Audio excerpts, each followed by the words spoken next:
Este é o ponto. E lembrar que aqui as instituições ou empresários, né, precisam saber que os psicólogos criminais também têm lugar dentro daquilo que é o capital humano de uma empresa. Como eu disse a princípio, o papel do psicólogo criminal também é fazer o perfilamento, né, do indivíduo. Existem muitas pessoas que dentro do ambiente corporativo, elas até podem produzir, mas são pessoas muito problemáticas, que causam muita desarmonia. Existe muita questão, nós tivemos há bem pouco tempo uma febre, todo mundo a falar sobre burnout, não é? Então, existem muitas questões do assédio moral no local de trabalho. Quem previne isso é um psicólogo criminal, dentro das instituições. Não psicólogo de trabalho? Não, o psicólogo de trabalho ele também tem o seu papel, mas quem vai prevenir é o psicólogo criminal, porque assédio é crime. A doutora tocou num assunto importante, o síndrome de burnout, que é o esgotamento profissional. Esse síndrome de burnout pode levar alguém a cometer um crime. Também. Por exemplo, se o esgotamento profissional está vindo de um colega conflituoso ou tóxico, eu posso ter um estímulo-resposta e cometer um crime contra o colega. Então, o psicólogo está aí para a prevenção de crimes. Por exemplo, tem-se dito que na nossa corporação, os agentes policiais têm cometido muito crime.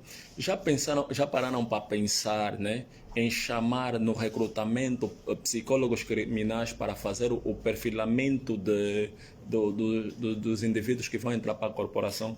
Por exemplo, Brasil, Estados Unidos, Espanha.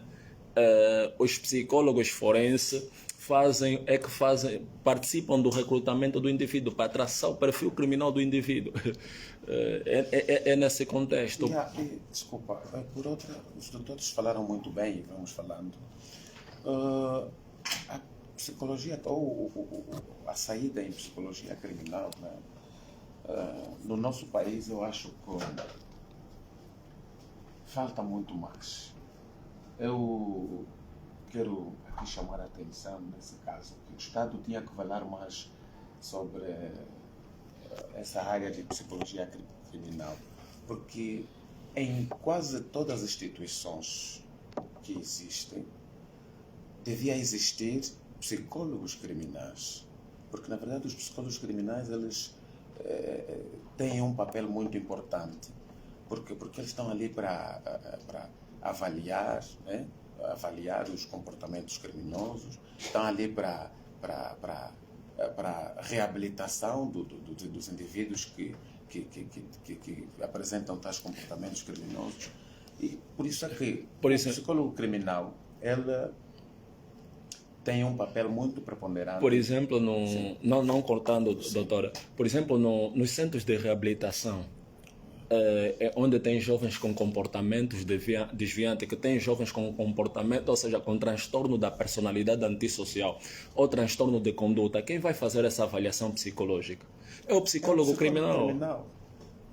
O psicólogo criminal pode trabalhar nos serviços penitenciários, pode trabalhar nos tribunais, pode trabalhar nos centros de reabilitação social, podem trabalhar nas ONGs, podem trabalhar na área de família. Por exemplo, há um caso que chocou os Estados Unidos, em que há uma família adotou uma adolescente e era abusada sexualmente.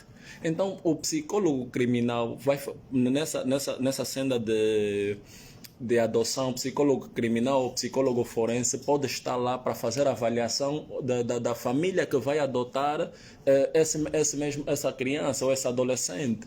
Imagina que, por exemplo, se for um psicopata, um sociopata, quem vai estudar esse caso é o psicólogo criminal. É o psicólogo criminal, não tem outra área que vai estudar esse caso. Só que em Angola não há definições de especialidade. Tanto é que o psicólogo criminal em Angola vai tratar de depressão, vai tratar de ansiedade, não sei se os colegas já viram isso. O psicólogo do trabalho vai tratar problemas do fórum escolar. Não. Quem trata de situações ligadas ao crime é o psicólogo criminal. Só que isso é questão de certos colegas, acho que precisam enquadrar-se e perceber melhor as suas áreas. Um psicólogo de trabalho não pode tratar de situações que têm a ver com o psicólogo criminal. Certo. Ou um psicólogo de trabalho não pode resolver situações do psicólogo forense. E muitos não conseguem enquadrar isso. Perceber isso, E, certo. na verdade, cometem certos erros que é complicado de perceber. Por exemplo, o psicólogo criminal pode trabalhar apenas por consultoria. Uns dizem, não, eu não vou fazer psicologia criminal porque não dá dinheiro. Eu trabalho por consultoria. Eu faço consultoria. Faço avaliação psicológica em algumas pessoas e eu trabalho como consultor de psicologia. Faço parte de peritos forenses do Brasil, de um grupo de peritos de psicologia do Brasil. Tanto é que um deles está nos assistir, se permite, Dr. Silas, boa tarde, está nos assistir do Brasil. Psicologia dá dinheiro para quem sabe trabalhar com psicologia. Dou aula na universidade, dou consultoria. Então, a psicologia dá sim dinheiro. Nós temos o perfil de saída. Embora na nossa realidade ainda não temos essa aceitação. Por exemplo, na Espanha, cada família tem direito a um psicólogo, fazer a avaliação psicológica dos indivíduos. Então, eu falo assim, que o psicólogo, né, as áreas da psicologia, eles trabalham com os fatores psicossociais que, por exemplo, que motivam a um crime. Quando falamos dos fatores psicossociais, estamos a falar dos fatores psicológicos e dos fatores sociais. E na verdade, doutor, peço desculpas por cortar a palavra, vai continuar. Todo país onde a inserção de psicólogos criminais é elevado, o índice de crime é minimizado. Percebe? Vamos lá ver. Os países que... Existem países... Falou muito bem. E a doutora falou, psicólogo serve para prevenção de crimes. O doutor falou muito bem. Todo país que... Existem países que cada família tem o seu psicólogo, em que qualquer situação, qualquer deslize, este especialista é chamado e vem logo entender e analisar esses fatores. E se analisarmos o índice de criminalidade nesse país, é baixo, é minimizado. Sim. E se o nosso país também optar em reconhecer mais os psicólogos criminais, ou os psicólogos no geral, eu te garanto que haverá delinquentes, né? Mas minimizado. Bem, foram tocados aqui vários, citaram aqui sobre vários obstáculos iniciais quanto à inserção no mercado de trabalho para esses profissionais. Eu agora pergunto, será que para os tais formados nesta área, os que estão a se formar nesta área, conseguir estágios e experiências práticas nesta área, será que também há certos obstáculos? Muitos. É sim, por quê? Porque nós estamos aqui a dizer que instituições, algumas, né, já aceitam os psicólogos criminais. O doutor fez menção que os tribunais agora já aceitam os psicólogos criminais, mas não é tão taxativo isto. Por exemplo, nós temos o Tribunal de Viana, eu digo isso por experiência porque já vou chamar, né, num caso de abuso sexual, que eles precisaram de facto da presença de um psicólogo criminal, e fui convocada para isto. Mas não é comum, dependendo também do conhecimento ou da boa vontade do juiz. E, aliás, existem muitos casos de abuso sexual e muitos casos de violência doméstica, que são os casos que muitas vezes os psicólogos criminais são convocados, não é? Mas depende também da boa vontade do instrutor processual. Ou seja, quando falamos de estágio, nós estamos a falar de instituições que estão castrenses ou não também, que estejam capacitadas, habilitadas para receber recém-formados e dar aquela experiência prática. Se eles muitas vezes nem sequer reconhecem o estatuto do curso ou da profissão do psicólogo criminal, muitas vezes também não estão abertos a estágio. Mas uma das instituições que mais acolhe aqui os psicólogos criminais para estágio prático é a OMA, a Organização da Mulher Angolana. Eles têm a área jurídica e muitas vezes para fazer a cariação chamam psicólogos e permitem para estágio. Mas quem deve ser responsabilizado por esses estágios? É de forma voluntária ou as instituições em que esses estudantes estão inseridos? As instituições, mas também é quem faça de forma voluntária.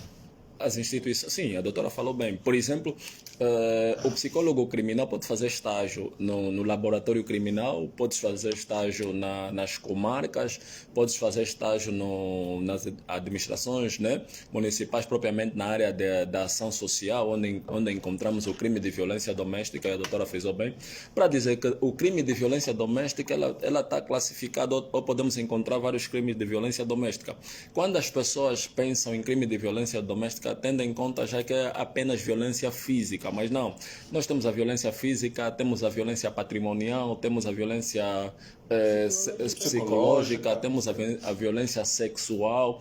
Nesse contexto, quem vai fazer a aparição é o psicólogo criminal. Com relação ao estágio, o estágio pode ser feito de duas formas, voluntária ou a instituição em si, há instituições que fazem estágio, por exemplo, a partir do 3º ano.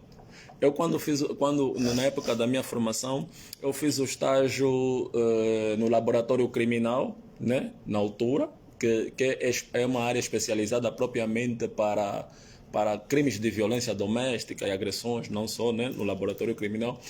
Aí onde nós vamos encontrar apenas as vítimas. Já nas comarcas nós vamos encontrar os agressores e não só.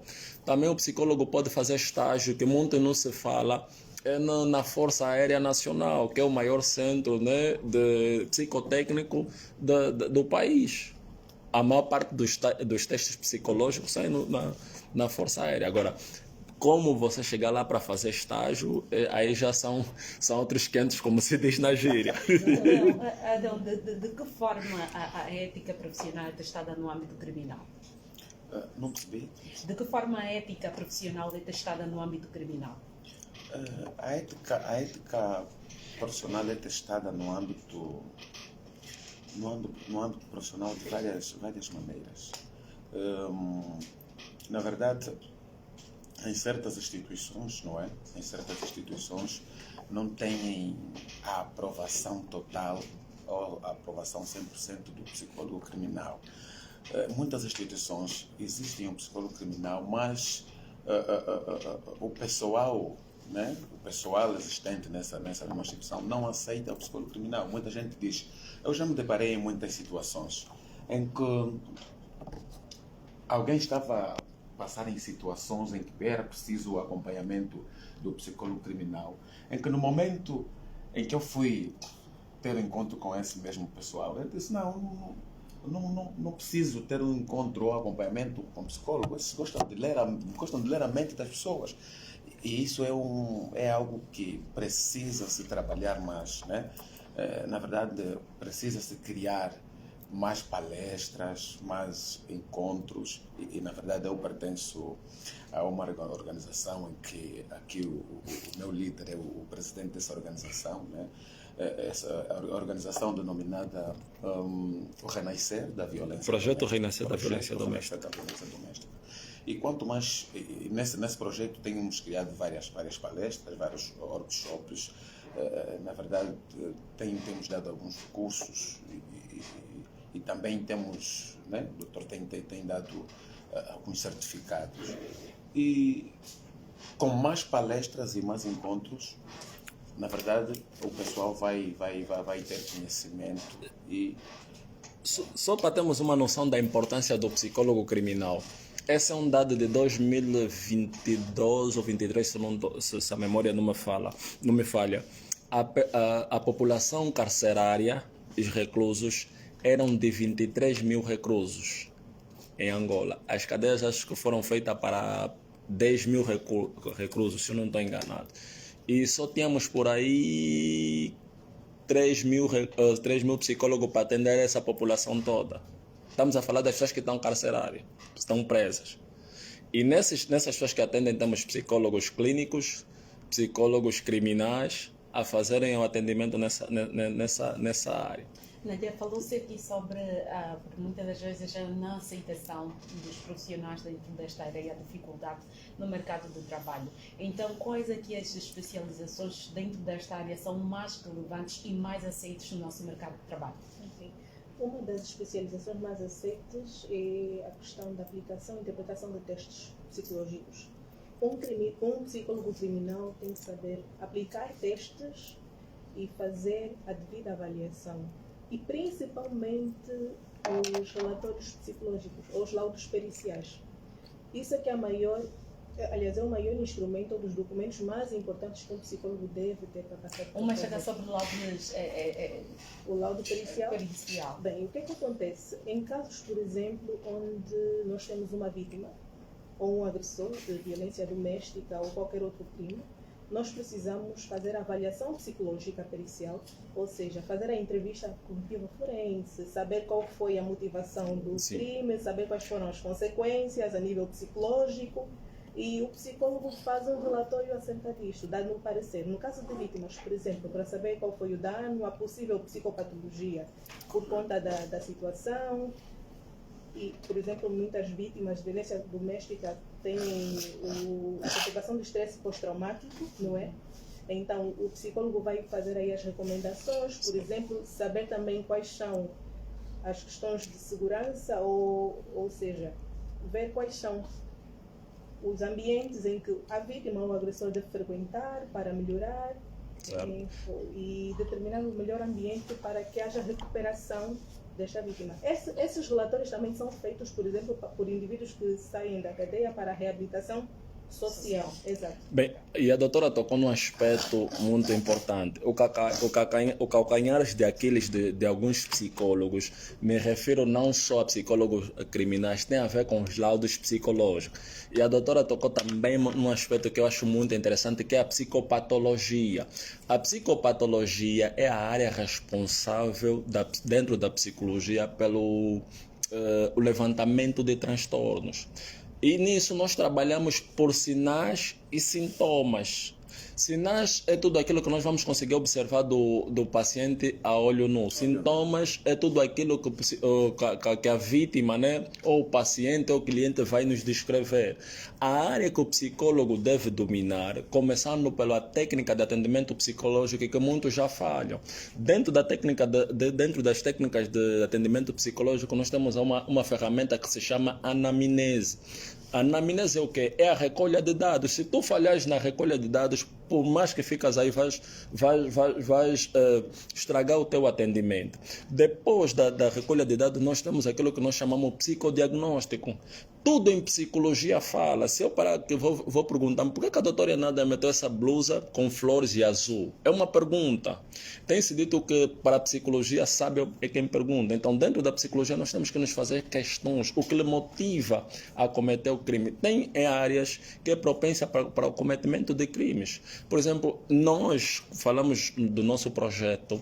Nós tem dia no âmbito social daquilo que é a prevenção de crimes. Nós saímos em algumas localidades, vamos dando palestra, falando com jovens que lavam carro, com jovens delinquentes, isso no âmbito da prevenção de crimes. E tentamos criar parceria com algumas instituições para que dão bolsa de estudo. Por exemplo, nós conseguimos tirar um jovem que era, não vou dizer aqui o nome por questão de ética, e falou-se bem da ética. O jovem era altamente perigoso. E um psicólogo criminal conseguiu tirar aquele jovem da delinquência. Há uma escola em Viana na qual nós temos uma parceria. Nós ficamos lá por algum tempo e conseguimos fazer a avaliação psicológica daquele lugar. E tanto é que nós, quando chegamos naquela instituição, pedimos bolsa de estudo, nos dão.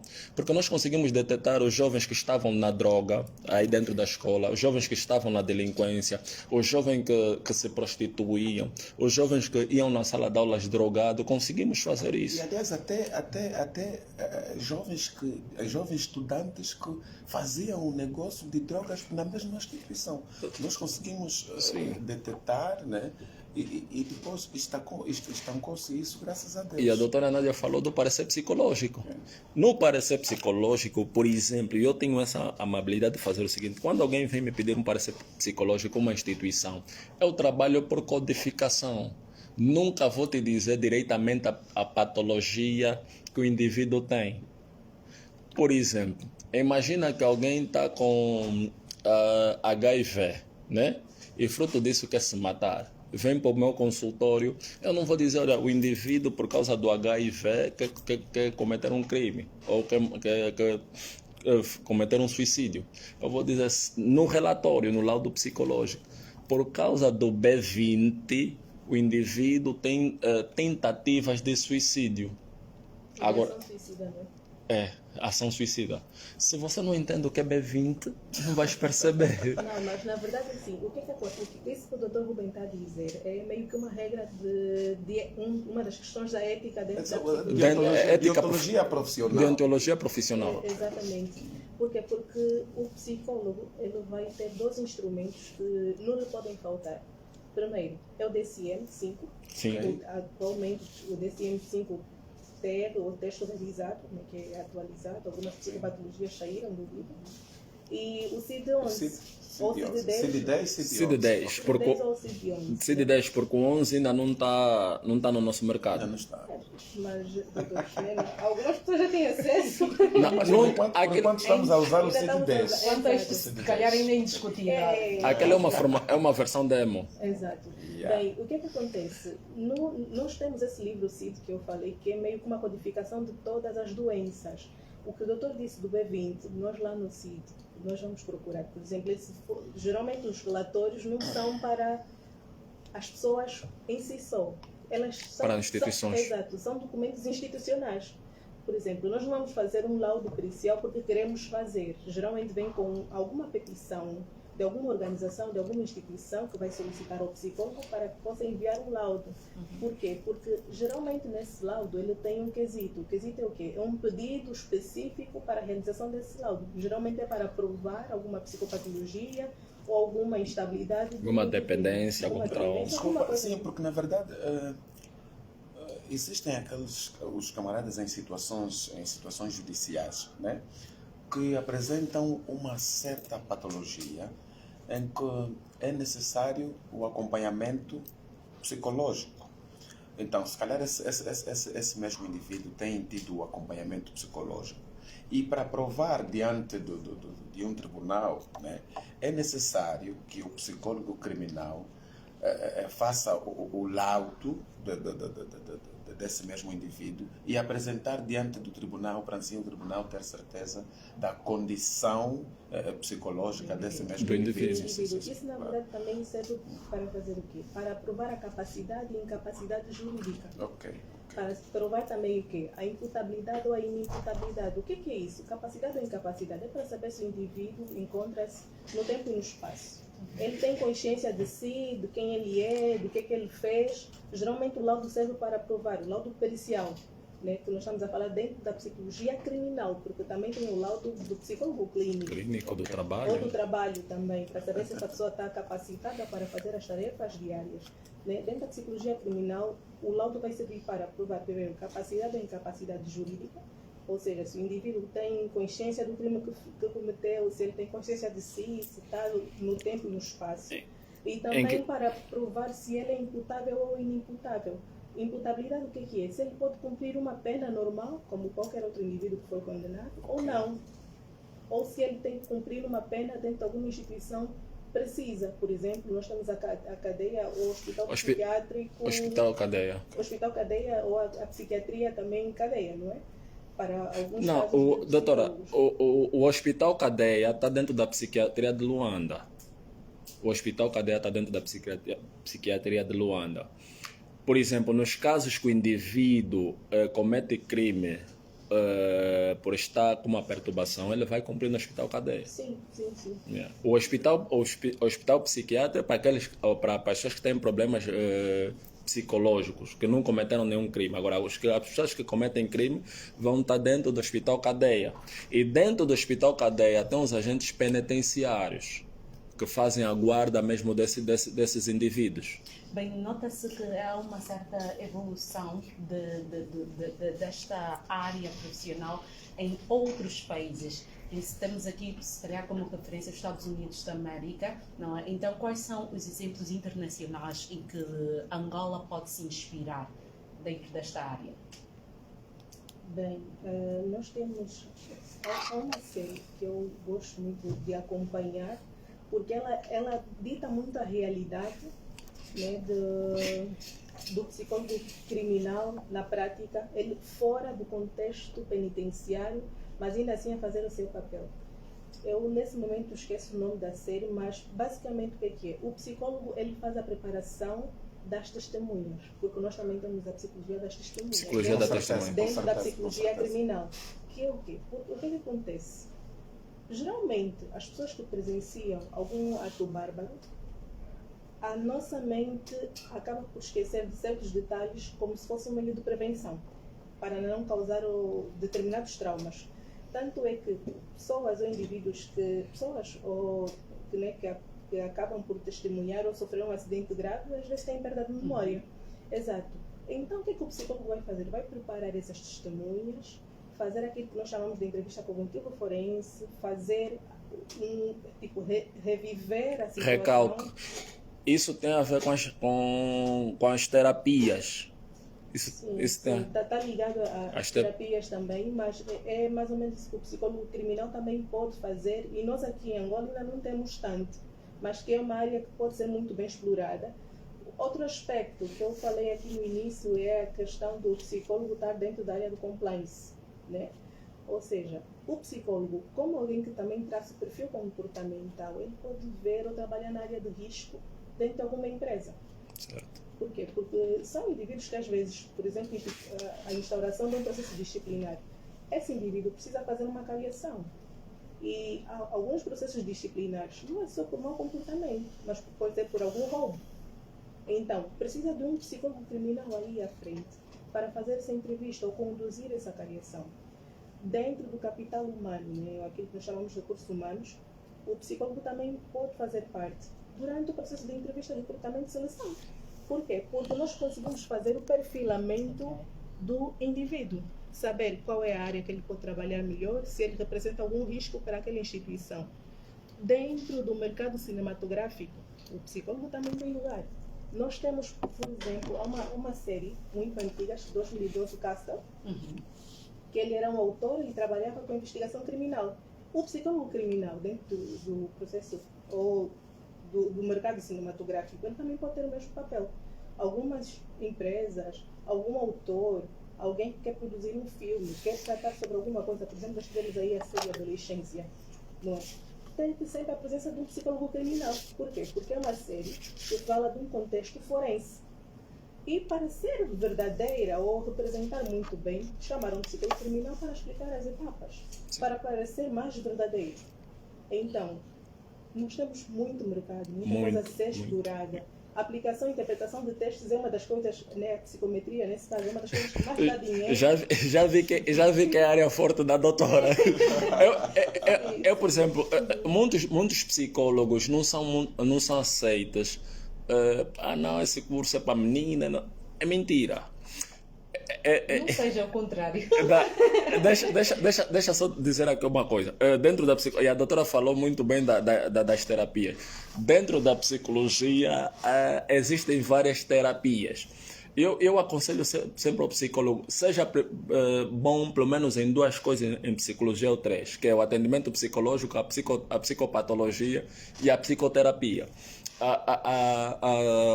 O atendimento psicológico vai ensinar como recepcionar o paciente. A psicopatologia vai te ajudar a identificar o transtorno do paciente. Quando falamos de transtorno, estão classificados em três: leve, moderados e graves. E tem a psicopatologia. A psicopatologia é a área que vai te ajudar a resolver os problemas do paciente, né? Com terapias de relaxamento. E a mais usada é a TCC, Terapia Cognitiva Comportamental. Okay. Porém, eu uso uma outra terapia, que é a terapia da linha do tempo. A doutora falou de reviver traumas. A terapia da linha do tempo é uma terapia expositiva provocativa. Por exemplo, alguém que foi abusada sexualmente alguns anos atrás e não lembra-se quem fez isso. Com a terapia da linha do tempo ou a PNL, a programação neurolinguística, você consegue fazer que a pessoa reviva aquilo que aconteceu e consegue arrancar esse trauma. Não vai esquecer, mas vai arrancar o trauma. Vai saber lidar com isso. A doutora falou também de um aspecto muito importante que é o estresse pós-traumático. O estresse pós-traumático é naqueles casos que os indivíduos passam por uma situação estressora, por exemplo, pessoa que foi abusada sexualmente, pessoa que foi roubada, pessoa que, por exemplo, viu um acidente. Isso pode ser na primeira pessoa ou na terceira pessoa. Quem trata disso é o psicólogo, que vai ajudar isso. Até prevenção de suicídio, o psicólogo criminal está lá. Então nós podemos trabalhar em qualquer área do mercado. E não só prevenção, mas também aquilo que nós chamamos de pós-venção, que é o quê? Ajudar os indivíduos à volta, né, a superarem esse trauma, porque nós tivemos agora o Setembro Amarelo, não é? Os casos de suicídio, quem prova que de facto foi um suicídio são os psicólogos criminais, porque quem tem que fazer a autópsia psicológica. Autópsia psicológica, certo? Exato. Então, é um dos papéis, quer dizer, o psicólogo criminal é tão multifacetado. Nós aqui só queremos limitar dentro das áreas, né? Temos E também por outra... Temos um conjunto de tarefas onde nós podemos atuar. Bom, E também por outra, na verdade, o psicólogo criminal também pode trabalhar como docente. Docente universitário. Pesquisador. Pesquisador. Onde leciona, né? Realiza pesquisas em instituições superiores. Lamento Já dizer, terminou. mas estamos a ficar mesmo sem tempo. Estamos a ficar sem tempo, porque parece que não, mas já estamos a caminhar. Mas disse uma hora, Deixa- ainda agora já é uma hora. Deixa só dar uma chega. O doutor falou muito bem que o psicólogo pode trabalhar como investigador. Nós, quando digo nós, estamos a falar do meu projeto, o projeto Renascer da Violência Doméstica. Tivemos, 2023, fizemos uma avaliação no Viana, bairro Luanda Sul, saber dos fatores psicossociais que motivam o crime de violência doméstica. Para ter um crime é preciso de uma motivação, e a nossa sociedade é fértil em motivações para crime. E nós, pelo menos, levantamos algumas hipóteses e descobrimos 3 hipóteses naquele município. Primeiro, consumo de bebidas alcoólicas. Correto. Segundo, ciúme obsessivo. E terceiro, a falta de emprego. Quem fez esse levantamento é um psicólogo criminal. Conseguimos te dizer em alguns bairros quais são as bebidas mais consumidas que levam à motivação de um crime. Boa. Como já estamos mesmo e é já para fechar, eu vou pedir, certeza que essa é uma temática que poderíamos ficar aqui Com certeza. horas e horas a debater, mas há outros compromissos a cumprirmos dentro da nossa estação. E eu para fechar, eu gostaria que deixassem aqui conselhos essenciais, não é? Que vocês dariam a quem pretende seguir esta carreira, ou quem já está dentro desta carreira, mas também está perdido, não sabe como especializar-se, quais são devidamente as áreas de saída, porque o Rubem, na outra hora, disse bem que muitos entram para esta área sem principalmente fazer um estudo, não é, de viabilidade quanto à área que vão ingressar. Então, qual é que é o conselho essencial que dariam a quem pretende seguir a formação de psicologia criminal? Temos 1 minuto para a carga. Ok, obrigada. Bem, primeiro, é que nós dissemos, para fazer a psicologia criminal, tu tens que ter uma mente aberta e também nos livrar de certos estereotipos. Tipo, o psicólogo vai ser investigador criminal, tu não vais ser o Castro, tu não vais ser o Raid, né, de mentes criminosas, nem nada disso. A não ser que já esteja lá. Provavelmente, aliás, e são muitos poucos psicólogos criminais dentro daquilo que é o serviço penitenciário, infelizmente. Mas nós ainda temos, assim, lugar dentro do mercado privado. Por exemplo, eu sou colaboradora também de uma instituição, na verdade, um escritório de advogados, dentro daquilo que é o capital humano, e também como psicóloga em alguns casos de assédio no local de trabalho, por exemplo, no direito trabalhista. Quer dizer, nós temos lugar dentro de várias instituições. Precisamos de ter mente aberta e, acima de tudo, nos capacitar. Nós falamos aqui dos instrumentos que o psicólogo criminal deve dominar, né? E para quem quer estágio, solicita aqui o doutor Tem o projeto de Renascer, o doutor Rubem no final vai dar aí o número dele. Na verdade, caro ouvinte, você que já está na área, habilita-se mais. Você que pretende entrar na área e tem medo porque acha que a área não tem saída, devo dizer que a área tem inúmeras saídas, né? Desde a segurança pública até a pesquisa acadêmica. onde você pode trabalhar como pesquisador, docente. O psicólogo criminal pode ser professor universitário, onde vai realizar pesquisas. Então é muito bom e apesar de por enquanto não tivermos ainda uma saída assim considerável, vamos entregar tudo a Deus, porque Deus é tudo e Ele faz tudo por nós. E todos nós estamos aqui a lutar para engrandecer, para nós estivermos no mercado e sermos vistos e bem vistos. E isso vai acontecer, né? Vai acontecer. E acreditem mais e vamos avançar. Muito obrigado e estamos juntos. Ao Rubem eu preciso mesmo dizer menos de um minuto. Eu falo muito. Por exemplo, eu quando vou para dar uma palestra, pergunto já quanto tempo? Não, 45 minutos. Não vou. Eu gosto de falar. Bem, na verdade, muito obrigado mais uma vez à Rádio Nia pelo convite. Aqui é minha casa. Acho que é a quinta ou sexta vez que eu venho aqui. Aqui é minha casa, me sinto em casa. Bem, aos membros do meu projeto que estão aí online a me assistirem, que Deus vos abençoe, continue a acreditar em mim. Só para dizer uma coisa, e é rápido. Em Angola, vou usar esse termo, gostamos de nos fatigar. Só para terem noção, o meu projeto já está até na Espanha, o nome do meu projeto. Já teve 2 espanholas investigadoras, estudantes de psicologia, que vieram fazer pesquisa a partir do meu projeto. Se forem nas redes sociais, está lá. Ao membro do meu projeto, Renascer da Violência Doméstica, quem quiser participar desse projeto, estamos abertos, não só no âmbito financeiro, mas também no âmbito filantrópico. Estamos a trabalhar com as igrejas. Temos muitas igrejas a trabalharem, temos várias igrejas a nos apoiarem. A igreja onde eu faço parte também está lá, que é o Céu na Terra, os Gideões também. Então é isso, aos meus estudantes, meus irmãos que estão a assistir, muito obrigado por nos assistirem. E estamos aqui sempre que precisarem, estaremos abertos para atender o convite. Olha, Muito esqueci um pormenor. Olha, a minha esposa, ela está a ouvir-me.